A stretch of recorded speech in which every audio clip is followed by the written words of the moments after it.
Good morning everyone. Welcome to the next lecture of our math session of chapter number system, and today we will study the next topic of number system, that is expansion of numbers. So first of all, what do you mean by expansion of numbers? When a numeral is expressed as a sum of the place value of its digits, then it is said to be in expanded form. किसी भी number को या numeral को expanded form में लिखा हुआ है बताने के लिए तब कहा जाता है जब वो न्यूमरल जो है, जब वो नंबर जो है लिखा हुआ हो, उसकी प्लेस वैल्यू, सभी डिजिट्स की प्लेस वैल्यू को ऐड करके जब दिखाया गया हो अलग अलग और उसे लिखा गया हो, उसे हम एक्सपेंडेड फॉर्म में लिखा हुआ न्यूमरल बोलते हैं. Let us take an example. ये इस एग्जांपल से आपको क्लियर हो जाएगा कि एक्सपेंशन ऑफ नंबर्स का मतलब क्या होता है. Suppose we have this number that is 24,67,259. हमने इसे 24,67,259 किस लिए पढ़ा? क्योंकि इसमें कॉमास इंडियन नंबर सिस्टम के अकॉर्डिंग लगे हुए हैं. ओके, तो इसमें हम इंडियन प्लेस वैल्यू चार्ट बनाएंगे और उसके अकॉर्डिंग ये सारे नंबर्स हम उनमें पुट कर देंगे. जैसा कि हमने place value chart, place value निकालना सीखा था, वैसे ही हम इस डिजिट एक्सपेंशन नंबर सीखने के लिए, एक्सपेंशन ऑफ नंबर सीखने के लिए फिर से प्लेस वैल्यू निकाल कर सीखेंगे. तो ये हमने इंडियन नंबर सिस्टम का चार्ट बना लिया है.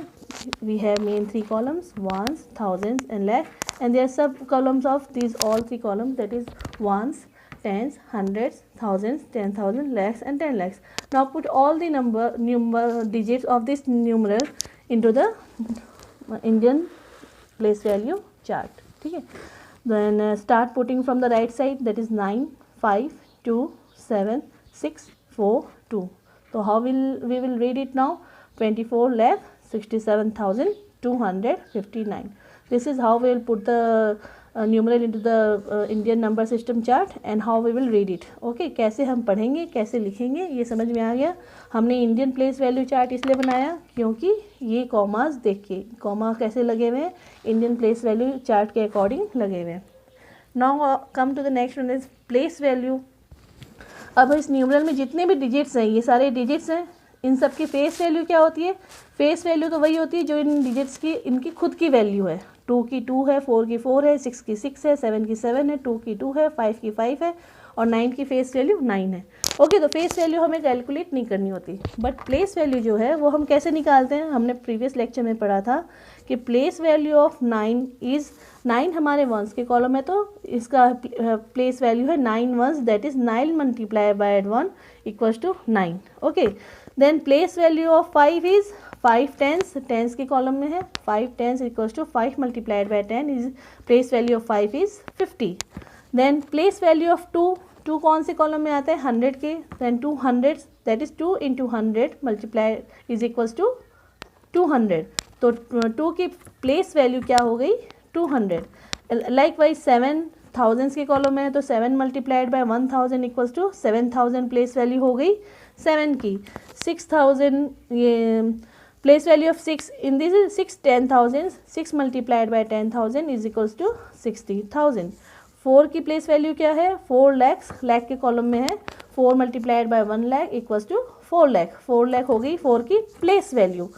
फिर प्लेस वैल्यू ऑफ 2 क्या है? 2 10 लाख, 10 लाख के कॉलम में, तो 2 multiply by 10 lakh equals to 20 lakh. ये हो गई 2 की प्लेस वैल्यू इस न्यूमरल में. इस न्यूमरल में इनकी प्लेस वैल्यू हमने यहाँ निकाल दी.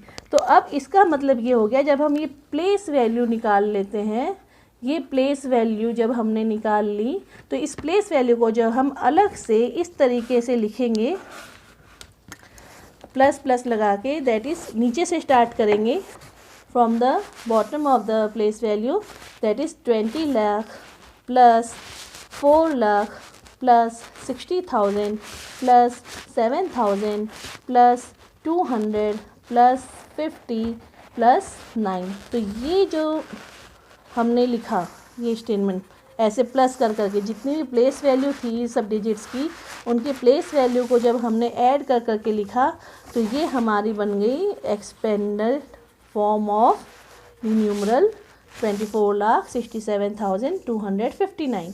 इसकी एक्सपेंडेड फॉर्म हो गई ये, मतलब हमने इसको बड़ा करके एक्सपैंड करके खोल के लिख दिया पूरा, ठीक है, उसे हम बोलते हैं एक्सपेंडेड फॉर्म। अब एक और एग्जांपल लेते हैं, जैसे आपको अच्छे से क्लियर हो जाए कि एक्सपेंडेड फॉर्म हम किस तरीके से निकालते हैं। और एक्सपेंडेड फॉर्म लिखने का 3 तरीका होता है, निकालने का तो सेम तरीका है।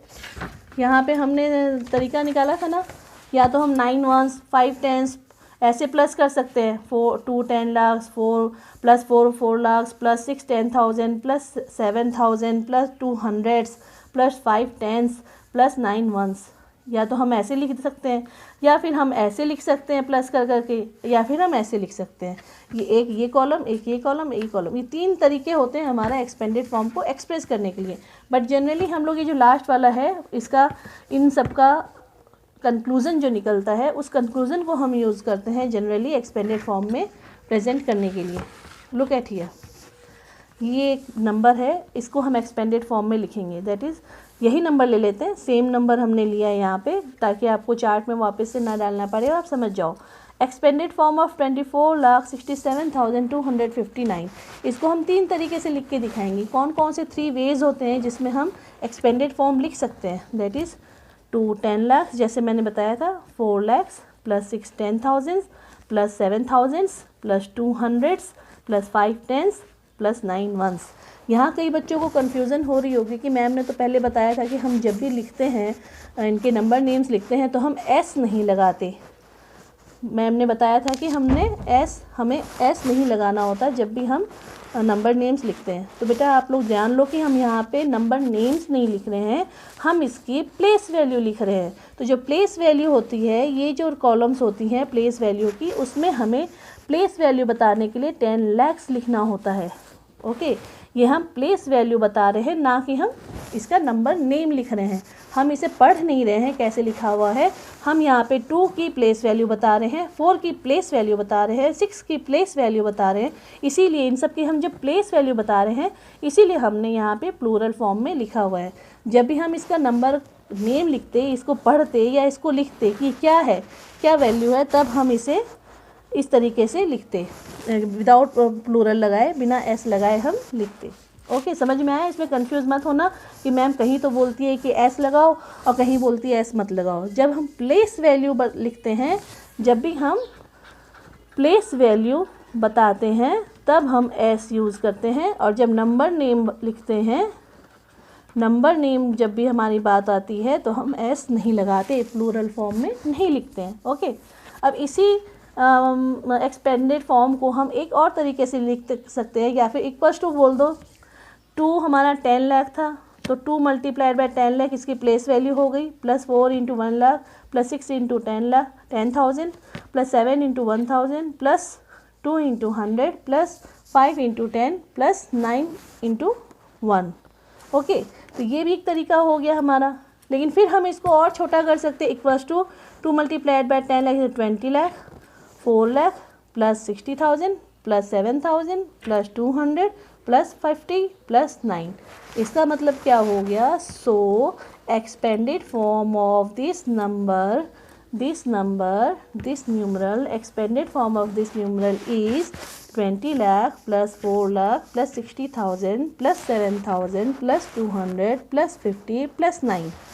ओके, एक्सपेंडेड फॉर्म मतलब पूरा बड़ा करके अलग अलग डिजिट की प्लेस वैल्यू को हम ऐड करके दिखाएंगे, तो हो गया हमारा वो एक्सपेंडेड फॉर्म। और जब हम इसी एक्सपेंडेड फॉर्म को शॉर्ट कर देंगे, छोटा कर देंगे, तो हम उसको बोलते हैं शॉर्ट फॉर्म। जब हमें एक्सपेंडेड फॉर्म दे रखी है, तो हम इसका शॉर्ट फॉर्म लिख सकते हैं, और ये शॉर्ट फॉर्म दे रखी है तो हम इसका एक्सपेंडेड फॉर्म लिख सकते हैं। समझ में आ गई बात? जैसे कि अब तुम्हारा ये दे रखा है, सपोज़ तुम्हें ये नंबर दिया, न्यूमरल दिया था, तो तुमने इसकी एक्सपेंडेड फॉर्म लिखी इस तरीके से, ठीक है। और अब तुम्हें ये वाला नंबर दे रखा है, ये ऐसे एक्सपेंडेड फॉर्म में दिया हुआ है, तो इसकी शॉर्ट फॉर्म कैसे लिखेंगे? इसका अपोजिट, दैट इज़ 24,67,259। ये ध्यान रखना, जब भी तुम शॉर्ट फॉर्म लिखोगे तो कॉमाज नंबर सिस्टम के अकॉर्डिंग कॉमाज लगाना मत भूलना। अगर तुम्हें इंटरनेशनल प्लेस वैल्यू सिस्टम के अकॉर्डिंग कॉमाज लगा रखे हैं तो तुम उसी हिसाब से प्लेस वैल्यू चार्ट बनाओगे और फिर एक्सपेंडेड फॉर्म लिखोगे। और अगर तुम्हें इंडियन प्लेस वैल्यू सिस्टम के अकॉर्डिंग कॉमा लगा के दिया हुआ है, सपोज़ इसी नंबर को तुम्हें इस तरीके से दिया होता 2 4 6 7 2 5 9, अगर इसे इंटरनेशनल प्लेस वैल्यू सिस्टम में लिखना है कैसे पता चलता? अगर 1 2 3 1 2 3 इस तरीके से अगर लिखा हुआ होता, कॉमाज इस तरीके से होते, तो इसके लिए हम इंटरनेशनल प्लेस वैल्यू चार्ट बनाते और उसके अकॉर्डिंग एक्सपेंडेड फॉर्म लिखते। 2 10 lakhs की जगह ये हो जाता 2 million, 4 lakhs की जगह हो जाता ये 400,000, 6 10,000, 7,000, 200, 5 10s, 9 1s, इस तरीके से ये हो जाता। तो इसकी एक्सपेंडेड फॉर्म भी उसी तरीके से बनती। तो एक्सपेंडेड फॉर्म और शॉर्ट फॉर्म समझ में आ गई। जो न्यूमरल इस तरीके से दिया होता है इसे हम शॉर्ट फॉर्म बोलते हैं, दैट इज़ शॉर्ट फॉर्म। और अगर ये न्यूमरल इस तरीके से दिया हुआ है और हम ये ऐड कर करके प्लस कर करके इनकी प्लेस वैल्यू को प्लस कर करके लिखते हैं तो इसे हम कहते हैं एक्सपेंडेड फॉर्म। जब अगर आपको ऐसे काउंट करने में, इसको ऐड करने में प्रॉब्लम होती है तो सिंपल सा आप इसको ऊपर से लेके नीचे तक एक दूसरे के नीचे नीचे लिख ले। या तो इस तरफ से लिखना शुरू कर दो या इस तरफ से लिखना शुरू कर दो। ओके, तो इसमें कितना है, ये ध्यान रखो कि हर एक डिजिट को राइट साइड से लिखना शुरू करो और लास्ट डिजिट जो है उसके नीचे में ही लास्ट डिजिट आना चाहिए, नहीं तो आपका एडिशन रॉन्ग हो जाता है। ये तो अब सभी को पता है ना, एडिशन जब हम करते हैं तो एक के नीचे एक लिखने से ही एडिशन सही होता है। एक इधर यूँ लिखेंगे तो एडिशन भी आपका रॉन्ग हो जाएगा। समझ में आई बात? तो आप ऐसे भी लिख सकते हैं और इसको सबको ऐड कर लेंगे तो 0 0 0 में जोड़े 9, 0 0 0 में जोड़े 5, 0 0 0 प्लस 2, 0 0 0 प्लस 7, 0 0 0 प्लस 6, 0 0 0 4 एंड 2। या तो आप ऐसे लिख के भी इसको ऐड करके फिर इसकी शॉर्ट फॉर्म लिख सकते हो, या फिर आप नीचे से लिखना शुरू कर सकते हैं कि आपको ऐसे लिखना नहीं आ रहा कि एक डिजिट के नीचे एक डिजिट, तो 9 को सबसे कॉर्नर में लिखेंगे, फिर लिखना है इसके नीचे 0 50, 5 0 50, फिर ऐसे करके आप इस तरीके से भी लिख सकते हो।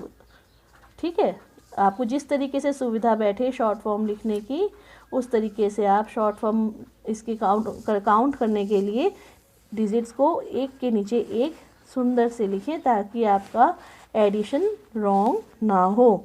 कई बार क्या होता है कि बीच में डिजिट नहीं होते और ज़ीरो की वैल्यू दी रहती है। सपोज 200 की जगह 0 0 दे रखा है, ठीक है, तो उसमें आपको ध्यान से वो 0 0 0 भी इसमें लिखना है और फिर सबको ऐड करना है।